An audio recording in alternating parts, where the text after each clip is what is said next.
Fala pessoal, muito bom dia, bem-vindos todos a mais um 30 minutos para se aposentar com ações. Hoje a gente vai ter um programa muito especial que a gente vai falar principalmente sobre o setor de meios de pagamentos. Tem muita notícia acontecendo no setor, uma das principais blue chips aí do setor ficou muito abandonada ao longo dos últimos 12 meses, principalmente em 2017, e não tem performado muito bem em relação ao Ibovespa. A gente vai comentar sobre isso. E tem alguns IPOs, algumas ofertas acontecendo. Coincidentemente, essa empresa, a Cielo, anunciou, oficializou a aquisição, uma pequena aquisição na noite de ontem. A gente vai comentar tudo isso porque tem muita notícia acontecendo e, inclusive, o papel vem apresentando uma performance relativamente positiva aí nos últimos dias. A gente vai comentar principalmente sobre isso. Tá? Então, só para a gente ver aqui na tela sobre a agenda de hoje e passar alguns recados rapidinhos para a gente conversar aqui com o nosso especialista, que é o Sérgio Berrueso, o nosso especialista da área institucional da XP. Então, na próxima página a gente consegue ver o programa de hoje. O que a gente vai falar? A gente vai falar principalmente sobre meios de pagamentos. Aqui a gente consegue ver principalmente a performance da Cielo, depois eu posso passar essa apresentação para vocês, mas a gente vê que realmente, se a gente no acumulado aí dos últimos 2 anos, a performance da Cielo tem sido muito abaixo da média do Ibovespa. A gente vai comentar um porquê disso, quais são alguns conceitos, a gente precisa entender alguns conceitos do setor, e a gente vai explicar um pouco do que está acontecendo também em relação ao movimento dos seus concorrentes e sobre o que deve acontecer aí nas perspectivas e projeções para o setor. Tá? Então, acho que no próximo slide a gente vai ver basicamente isso que o Sérgio vai explicar para a gente, quais são os diversos players. Dentro de uma transação, a gente sabe que tem um monte de alguns agentes envolvidos, né? Bancos, emissores, cartões, adquirentes, né? O próprio mercado, o cliente, tem muita gente envolvida e de repente numa transação a gente não consegue ver. Tá? E para terminar, eu sempre deixo meus contatos aí, o blog já está ativo, então é mais um canal para a gente entrar e discutir sobre os temas, para a gente fazer a entrevista aqui com o Sérgio, ações para se aposentar.infomoney.com.br. Então vamos já direto para a apresentação. Então muito obrigado Sérgio Berrueso, agradecendo em nome da XP aí, nosso especialista da área institucional. A gente vai conversar sobre, lembrando que o Sérgio ele tem contato com muita gente do mercado, né? Principalmente aí com fornecedores, competidores de empresas abertas. Tem algumas informações que são bastante exclusivas, né? E a gente vai abrir aqui para todos. Então, obrigado novamente, Sérgio, para a gente poder compartilhar um pouco dessas informações com altíssima qualidade. Prazer é meu. Vamos começar primeiro explicando assim rapidamente um pouco sobre o setor de adquirente. Né? A gente tinha na Bolsa a Rede, né? Fechou capital, hoje 100% controle do Itaú. Hoje a gente praticamente só tem a Cielo de capital aberto. Tem algumas empresas aí envolvidas indiretamente, mas a principal referência é a Cielo. E agora a gente tem a possibilidade de IPO, não na Bolsa no Brasil, mas lá fora, da PagSeguro. A gente, para quem é usuário, vai num posto de gasolina, vai num restaurante, já começa a ver outras máquinas, né? Então, vamos primeiro explicar assim um pouco do funcionamento, quem são os players, né? A gente tem o mercado, o que é uma adquirente, né? Como é que elas geram receita, explicar um pouco do funcionamento do setor rapidamente para começar. Então, quando a gente faz um pagamento com um cartão de crédito, às vezes para o consumidor não é tão simples de entender assim, todas as coisas que estão acontecendo ali naquela transação. Então, assim, sem complicar demais, vamos tentar fazer uma coisa bem simples, né? Existem vários players envolvidos nessa transação, basicamente o banco, que é o emissor do cartão, a bandeira, o processador, a bandeira do cartão de crédito, a Visa, a Mastercard, a American Express, etc. Os adquirentes, que aí são a Cielo, a GetNet, a Rede, como você comentou, e aí o varejista, tá? Então, como é que funciona? Vamos considerar a perspectiva de cada um, que é mais fácil de entender. Quando o consumidor vai numa loja de roupa e quer comprar um produto, por exemplo, por R$100 e paga no cartão de crédito, basicamente o que ele está fazendo, ele vai levar o produto, vai pagar R$100, o banco vai dar crédito para ele, o banco emissor, e depois vai mandar um statement para ele lá de quanto ele tem que pagar e ele vai pagar no final do mês. Já o varejista, qual é a perspectiva do varejista? O consumidor está pagando R$100, mas o varejista não está recebendo R$100. Então vamos usar um exemplo fictício aqui, um número de, por exemplo, 98. Digamos que o consumidor está pagando R$100, mas o varejista vai receber só 98. Onde ficaram esses R$2? Esses R$2, eles se chamam de MDR, que é Merchant Discount Rate, que é a taxa de desconto do varejista. Esse dinheiro vai ser usado para remunerar o resto da cadeia dos meios de pagamento. Uma parte vai ficar com o banco emissor. Digamos que a taxa do banco emissor, que é o cara que está dando o crédito efetivamente e emitindo o cartão, vai ficar com 1,2%. Então, ele ficaria com R$1,20.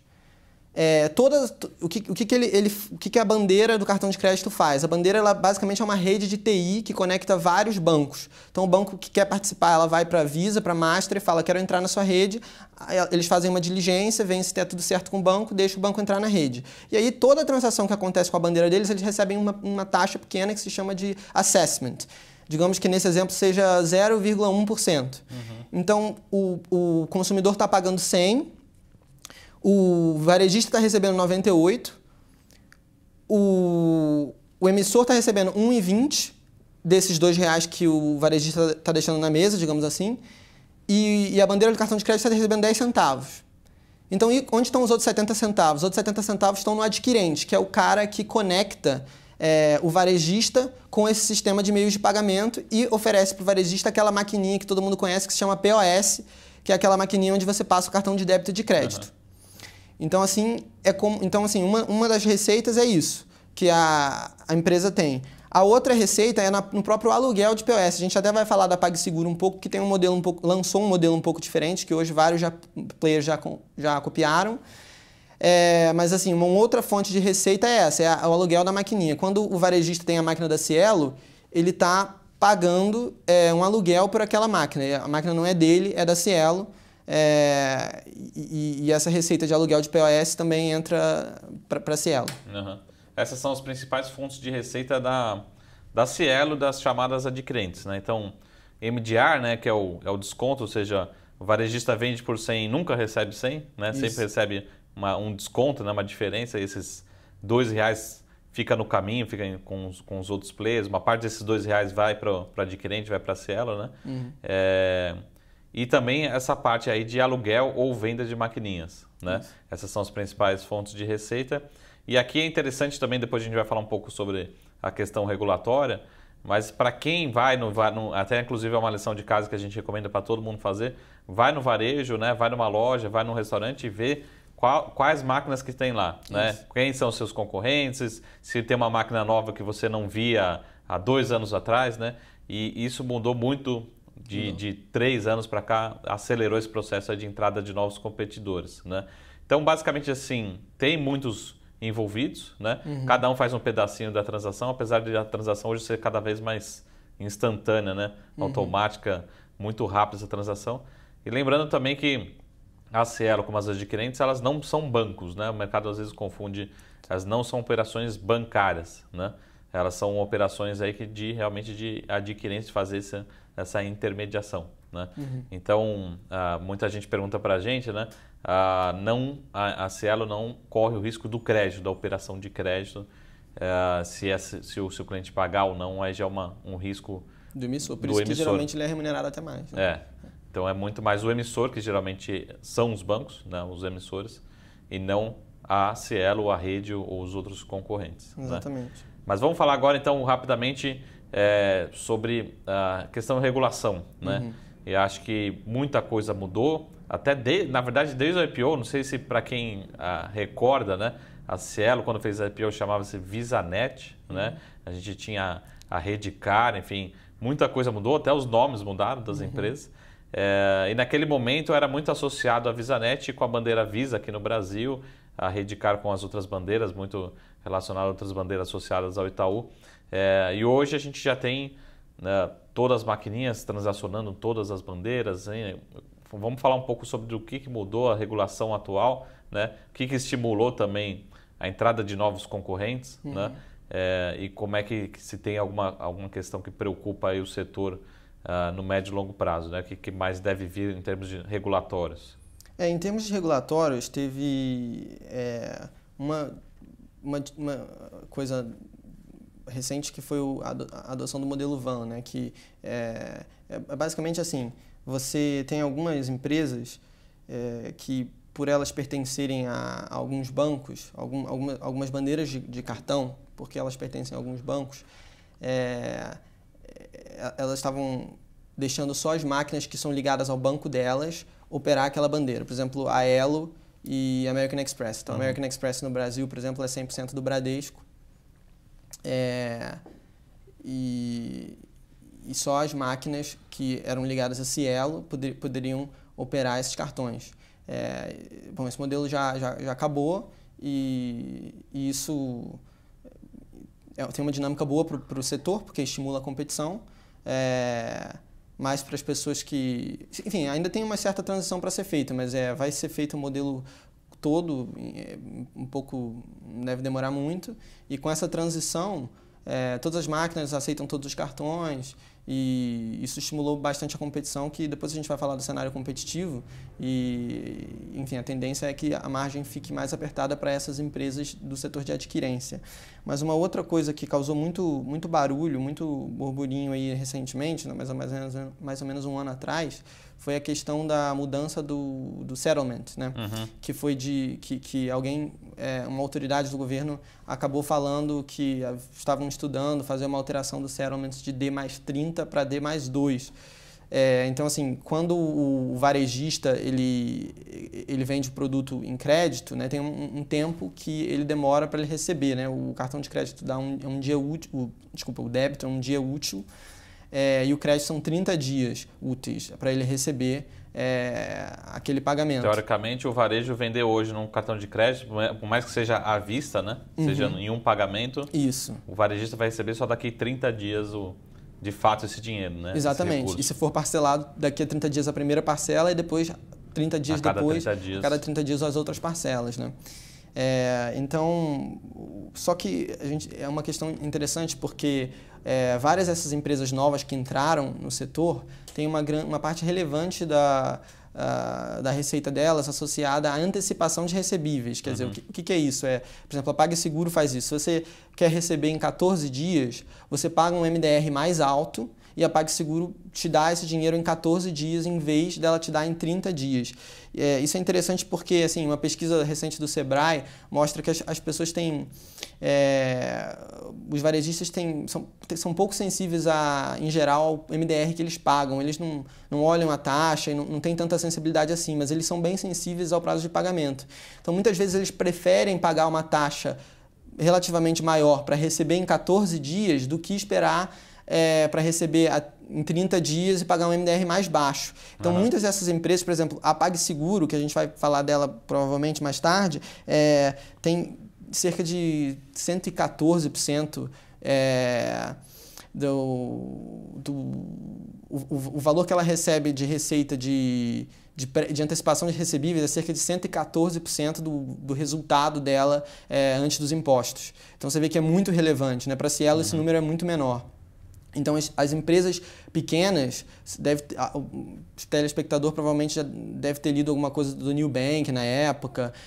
Muitas empresas pequenas reclamaram que a mudança desse prazo de pagamento iria matar as empresas pequenas e iria prevalecer, iria beneficiar só as empresas grandes, as grandes empresas ligadas aos bancos, a Cielo, a rede e a GetNet. Acho que a grande discussão, assim, não sei se beneficiar, mas provavelmente vai ser muito mais prejudicial para as empresas pequenas. Né? Novas, tem uma participação no resultado vindo dessas antecipações muito maior do que os grandes players, né? Isso. Acho que esse é o grande recado. Exatamente. E aí, enfim, até agora não foi feito nada. Não se sabe o que o Banco Central vai fazer, mas provavelmente, assim, a nossa visão é que vai ser uma coisa, se é que for feita alguma mudança, porque, assim, em algum momento tem que ser feito, até porque só o Brasil tem esse prazo de pagamento tão longo e os varejistas todos eles gostariam de receber mais, eles têm poder político. Então, assim, em algum momento alguma coisa deve ser feita, mas provavelmente o Banco Central vai ser muito cauteloso nisso, vai fazer alguma regra de escadinha, alguma coisa assim bem bem leve, não vai ser uma mudança de um dia para o outro, e provavelmente com muito estudo para saber quais são os impactos específicos nas empresas do setor, porque é claro que, assim, do ponto de vista dos reguladores, é importante que estimule a competição e é importante, mas também sem muleta, né? Quer dizer, então eu acho que o Banco Central tem sido muito bom nessa questão regulatória e vai continuar a ser. Tá. Então vamos falar falar um pouco sobre as ações da Cielo particularmente.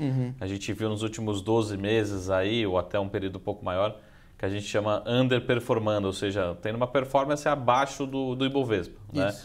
Enquanto a gente teve em 2016 o Ibovespa vindo muito forte, 2017 também subindo bastante, as ações ali muito paradas, né? Isso.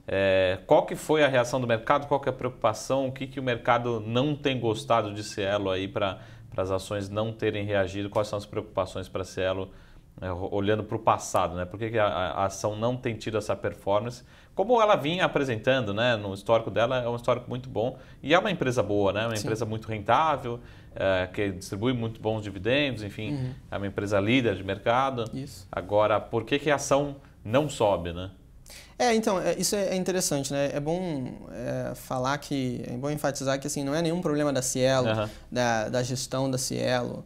Enfim, é uma empresa que todos concordam que tem uma gestão muito capacitada, que sempre fez o dever de casa, entende muito do setor, é a líder de mercado, como você falou, entrega bons dividendos. Então, não tem nada específico da Cielo que atrapalhe a performance das ações. Mas a questão da dinâmica setorial, a competitividade do setor mudou muito aí nos últimos anos. A gente falou desse modelo full acquire, né, que é a regulação, mas também teve, e principalmente, a agressividade de muitos outros players que entraram forte nesse mercado, para começar a GetNet, né? Então, assim, só falar primeiramente, esse mercado ele tem drivers de longo prazo muito positivos, porque, porque assim, é uma proxy para o consumo, porque com a renda das pessoas aumentando, com elas consumindo mais, essas transações elas passam pelo mercado de meios de pagamento. Então, com as pessoas gastando mais do cartão de crédito, automaticamente essas empresas tendem a se beneficiar desse driver pelo volume, pelo aumento do volume. E assim, a própria transição das pessoas usarem menos o cash, menos o dinheiro, a papel moeda e mais os meios eletrônicos, tende também a ajudar, né, esse setor. E isso, sim, são drivers que provavelmente vão acontecer no Brasil. A renda das pessoas vai melhorar e as pessoas vão passar mais volumes em transação e vão usar cada vez mais os cartões de débito e crédito e menos cash. Até porque, do ponto de vista regulatório, isso faz sentido, né? A gente, até por questões de lavagem de dinheiro, de corrupção, é muito mais fácil para os órgãos reguladores monitorarem a moeda eletrônica do que cash. Então, tem drivers muito bons de longo prazo. Mas o que acontece é que, assim, tem uma barreira de entrada interessante nesse mercado, não digo uma barreira de entrada, mas uma vantagem competitiva para as empresas que têm distribuição bancária, que são ligadas ao banco. Sim. Porque o próprio agente, o próprio gerente de conta do banco, o gerente pessoa física, o gerente empresas, pode vender a maquininha, vender, que eu digo assim, pode vender o serviço da empresa que é ligada àquele banco para o seu cliente. O que as empresas menores, a PagSeguro, a Stone, elas não têm essa distribuição bancária para fazer.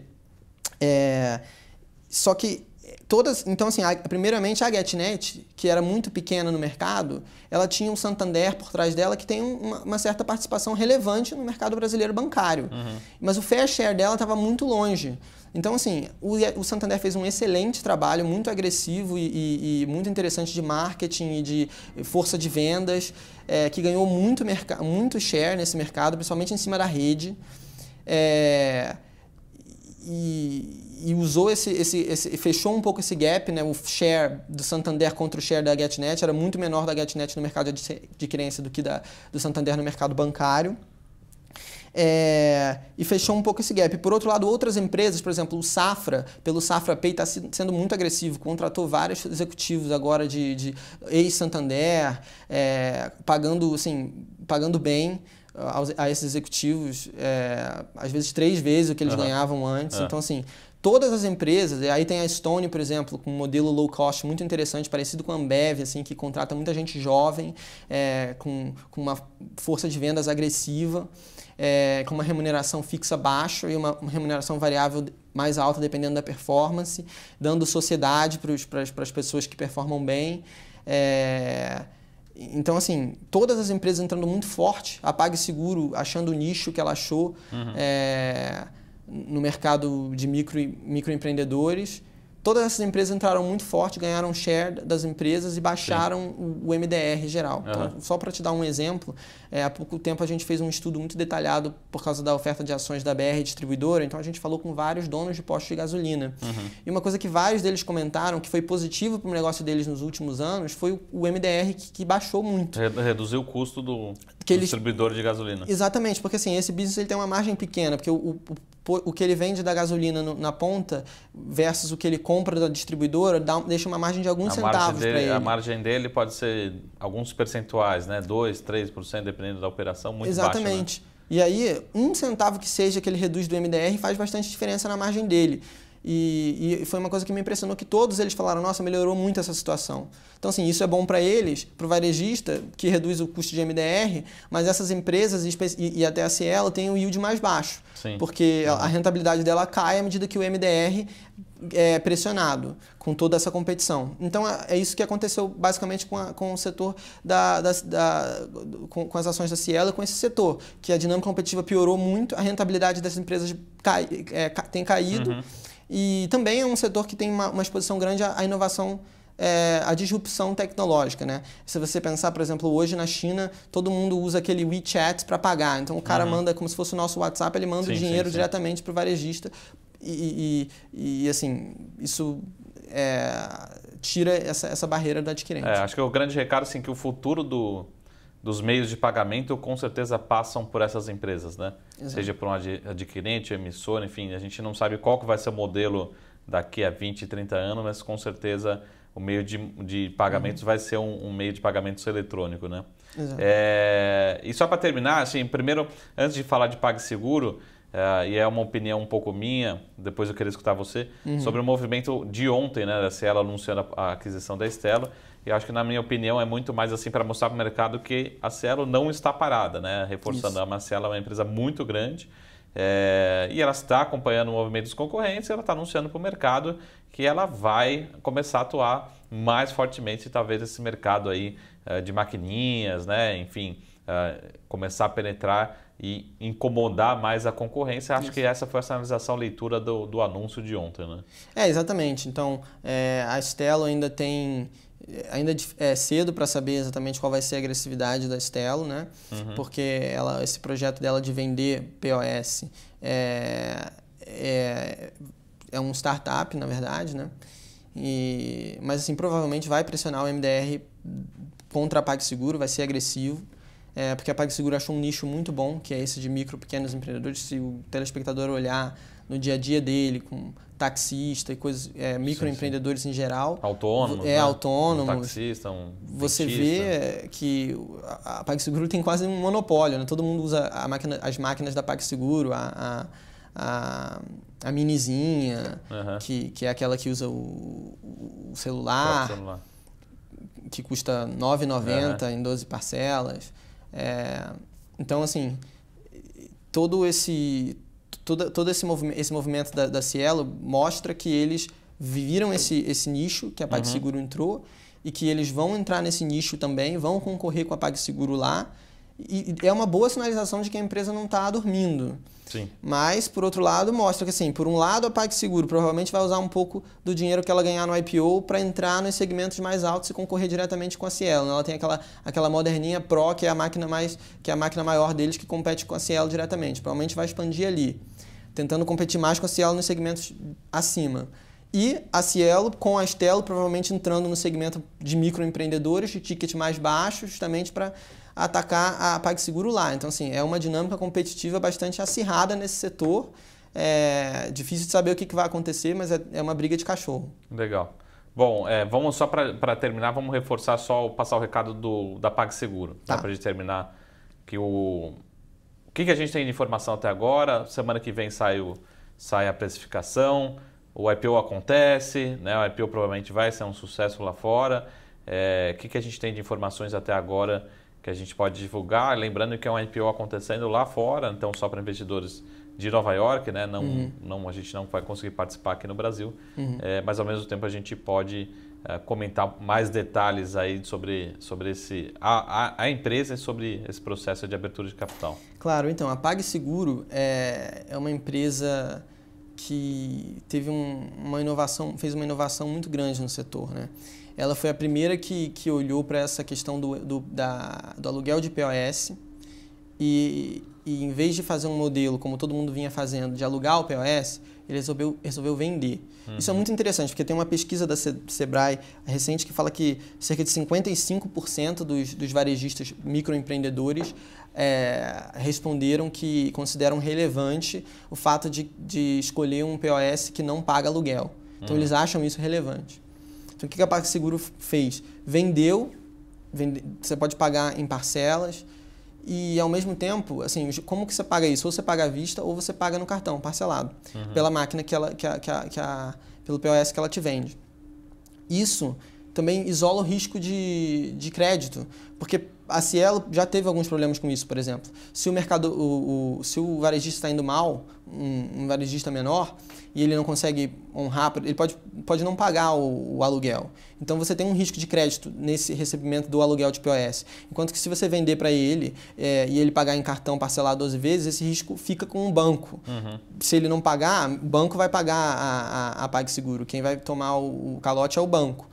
Então, com esse modelo, ele conseguiu capturar as pessoas e reduzir esse risco de crédito. E, ao mesmo tempo, com o investimento em marketing muito pesado que eles fizeram, ficaram, digamos assim, na mente do consumidor, aí, do cliente. E a gente pode ver que, realmente, os microempreendedores têm usado muito as máquinas da PagSeguro. E, assim, nisso, ela também achou um nicho que ela não compete com a Cielo diretamente, porque a Cielo está num segmento mais alto, de ticket médio mais alto.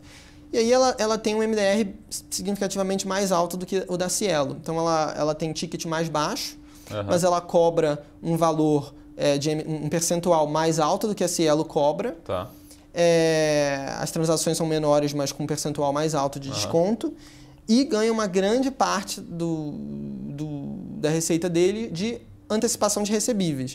Então, essa pessoa que, às vezes, é um microempreendedor, está com dinheiro apertado, não quer esperar 30 dias para receber aquele dinheiro, ele pode receber em 14 dias o parcelado e ele paga um MDR ainda mais alto por isso. E ele é menos sensível a isso. Ele prefere receber em 14 dias e ter um desconto maior. Então, tudo isso aí posicionou a empresa, assim, basicamente num nicho que ela não compete diretamente com a Cielo, que ela está praticamente sem competidores e que ela tem esse appeal assim, com o consumidor dela, com o público-alvo dela. E aí, assim, falando mais dos números de IPO, bom, assim, com isso ela conseguiu cerca de... ela está publicando no prospecto do IPO dela 2,5 milhões de usuários ativos. E, para você ter uma noção, a Cielo publica 1,7 milhões, mas tem uma diferença como eles contam isso, porque a PagSeguro considera um usuário ativo qualquer um que tenha usado em um ano a máquina, enquanto a Cielo é um cara que usou no último mês. Então, qualquer um cara que usou durante um ano a máquina da PagSeguro está contando como usuário ativo. Para a Cielo só conta um mês, por isso que a Cielo tem um número menor. Mas assim, se for precificado no midpoint do range, seria, antes do dinheiro entrar, pre-money, cerca de 5 bilhões de dólares o valor, o market cap que teria a PagSeguro. Da PagSeguro. Isso, que dá, assim, os últimos 12 meses PI 50 vezes, contra cerca de 16,3 vezes da Cielo. Estou falando last 12 months. Mas se você pegar a base de consumidores que ela tem hoje, a PagSeguro,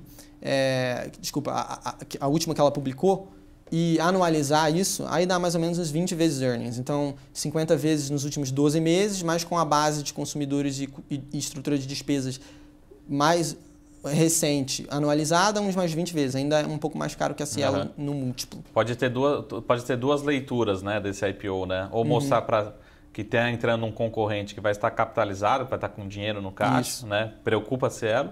Ou, ao mesmo tempo, olhar para a PagSeguro negociando, entrando com IPO muito mais caro do que a Cielo, mostrando que a Cielo estaria muito mais descontada se a gente olhar para múltiplos, né? Vamos ver que o mercado, qual vai ser a reação do mercado nos próximos dias aí após o IPO da PagSeguro. E vale adicionar só que hoje saiu uma notícia na Reuters que a Stone está planejando também fazer um IPO na New York Stock Exchange no segundo semestre desse ano. Então vai ter mais notícias desse setor. Não vai parar por aí, né? Não vai parar por aí. Bom, Sérgio, muito obrigado. Tivemos hoje aqui com a presença deixar só o Sérgio se despedir do pessoal, né? Muito obrigado, Sérgio Berruez, o nosso especialista aqui da área institucional da XP. Que isso, obrigado a você. Bom, pessoal, tivemos aqui então com o Sérgio falando um pouco sobre o mercado de adquirência, né, de meios de pagamento no Brasil, dando um pouco ênfase aí em todas as notícias que estão acontecendo no curto prazo. Muito obrigado a todos. Lembrando, para quem acompanha a carteira do 30 Minutos, visitem o site, o blog açõespraseaposentar.infomoney.com.br. Lá eu vou atualizar todos com a carteira do 30 Minutos. A princípio, a carteira continua com uma rentabilidade muito forte. Estamos atualizando, estudando a possibilidade de entrada de novos ativos, mas a carteira está mantida com os papéis do último programa. Mas fique atento, deixe o e-mail lá no blog para receber as atualizações. A carteira está, por enquanto, mantida com sempre os mesmos papéis e aguardem as atualizações. Tá bom, pessoal? A rentabilidade continua muito forte da carteira. Para quem tiver qualquer dúvida, entre em contato.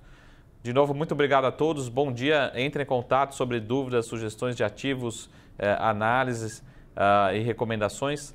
Pode entrar em contato com todas as redes sociais. Aguardo vocês na semana que vem. Bom dia, bom final de semana e até a próxima. Tchau!